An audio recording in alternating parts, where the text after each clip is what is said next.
ప్రభునందు నాకు అత్యంత ప్రియమైనటువంటి వాళ్ళారా, మన ప్రభువును రక్షకుడునైనటువంటి యేసుక్రీస్తు వారి యొక్క శుభనామంలో మీ అందరికీ నా హృదయపూర్వకమైన శుభములు వందనములు తెలియజేస్తున్నాను. ఉదయకాల సమయంలో దేవుని వాక్యాన్ని ధ్యానం చేసుకున్నాము. ఈరోజు వాక్య ధ్యానము కొరకు మనం తీసుకున్నటువంటి లేఖన భాగము రోమీయులకు రాసిన పత్రిక 8వ అధ్యాయము 14వ వచనం చదువుకుందాం. దేవుని ఆత్మచేత ఎంత నడిపింపబడదురో వారందరూ దేవుని కుమారులై ఉందురు. ఆమేన్. దేవుని నామమునకు మహిమ కలుగును గాక. ఇక్కడ ఎవరైతే దేవుని ఆత్మచేత నడిపించబడుతూ ఉంటారో వారందరూ కూడా దేవుని కుమారులుగా పరిగణించబడతారనే సత్యాన్ని మనం ఇక్కడ తెలుసుకుంటూ ఉన్నాం. అవును ప్రియరా, ఆత్మానుసారంగా ప్రవర్తించేవారు ఉంటారు, శరీరానుసారంగా ప్రవర్తించేవారుగా ఉంటారు. ఒకప్పుడు క్రీస్తు తిరగక ముందు మనం అందరం కూడా శరీరానుసారంగా ప్రవర్తించేవారమే. ఎందుకంటే ప్రతి ఒక్క వ్యక్తిలో కూడా రెండు నియమములు మనలో పనిచేస్తూ ఉంటాయి. ఆత్మ నియమం పనిచేస్తూ ఉంటుంది, మరణముల నియమం కూడా మనలో పనిచేస్తూ ఉంటుంది. ఎప్పుడైతే యేసు రక్తం వలన మన పాపాలు క్షమించబడి నీతిమంతులుగా మనం తీర్చబడతామో అప్పుడు మనం ప్రభు కృపను బట్టి, ప్రభు ఇచ్చే ఆత్మను బట్టి ఆ పాప మరణముల నియమం నుండి విడిపించబడి ఆత్మ యొక్క నియమము, జీవమునిచ్చు ఆత్మ యొక్క నియమాన్ని మనం పొందుకోగలుగుతాం.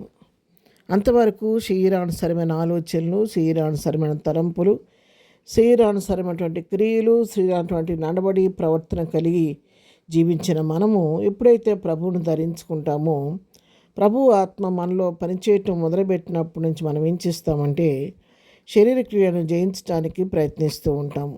ఎందుకంటే మనలో ఉన్న ఆత్మ మనల్ని హెచ్చరిస్తూ ఉంటుంది. మనం నడుస్తున్న మార్గం సరైంది కాకపోతే నా కుమారుడా, నా కుమార్తె అని విడుతున్న మార్గం సరైంది కాదని మనం హెచ్చరిస్తూ ఉంటుంది. మన మనస్సాక్షి మన మీద నేరారోపణ చేస్తూ ఉంటుంది. అప్పుడు మనము నేను ఎందుకు ఈ విధంగా చేస్తున్నాను, ఇది మనస్సాక్షి గద్దిస్తూ ఉంటుంది. నేను చేసే తప్పు కదా, అని ఇలా చేయకూడదు కదా అని మళ్ళీ మనమే రియలైజ్ అయ్యి మళ్ళా ఆ చేయాలనుకున్న పొరపాటును చేయకుండా తిరిగి దాన్ని జయించి ప్రభు చిత్తానుసారంగా జీవించడానికి మనం ప్రయత్నం చేస్తూ ఉంటాము. అందుకనే దేవుని వాక్యం సెలవిస్తుంది. 8వ అధ్యాయం 5వ వచనం మనం చదువుకుంటే, శరీరానుసార్లు శరీర విషయాల మీద మనస్సునంతురు, ఆత్మానుసార్లు ఆత్మ విషయాల మీద మనస్సునంతురు.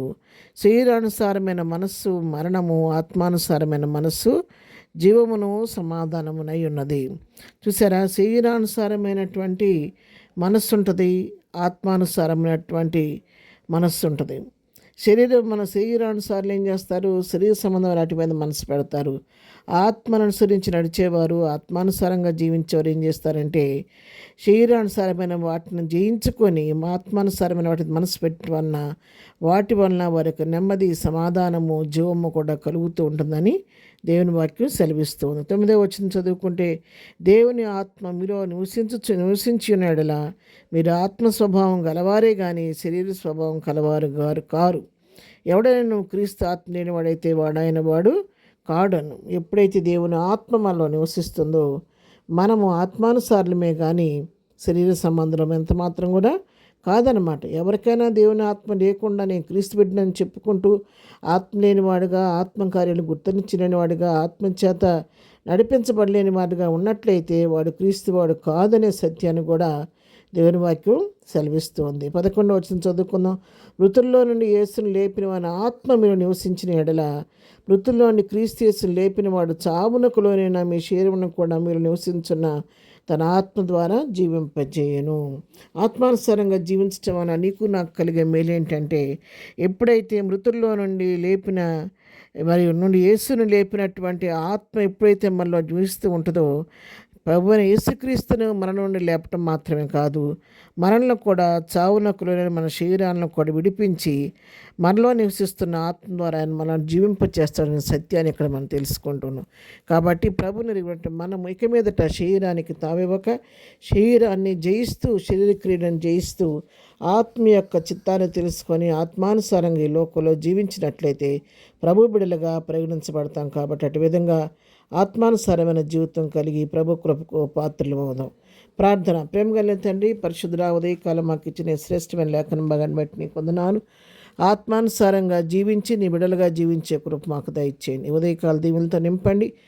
పని పాటలో రాకపోకలో క్షేమం దయచండి. దినం బర్త్డే మ్యారేజ్ చేసుకున్న బిడ్డలను దీవించండి, ఆశీర్దించండి. బలహీనలు బలపరచండి, కృంగిన వారిని లేవనెత్తండి, దుఃఖంలో వారు ఓదార్చండి. ప్రతి వారి పట్ల నీ కృప విస్తరింపచేయమని యేసునామములో ప్రార్థించండి ఈ పొందుకొని ఉన్నాము తండ్రి. ఆమెన్. ప్రభు కృప సదాకాలం మనందరికీ తోడే నడిపించును గాక. ఆమెన్.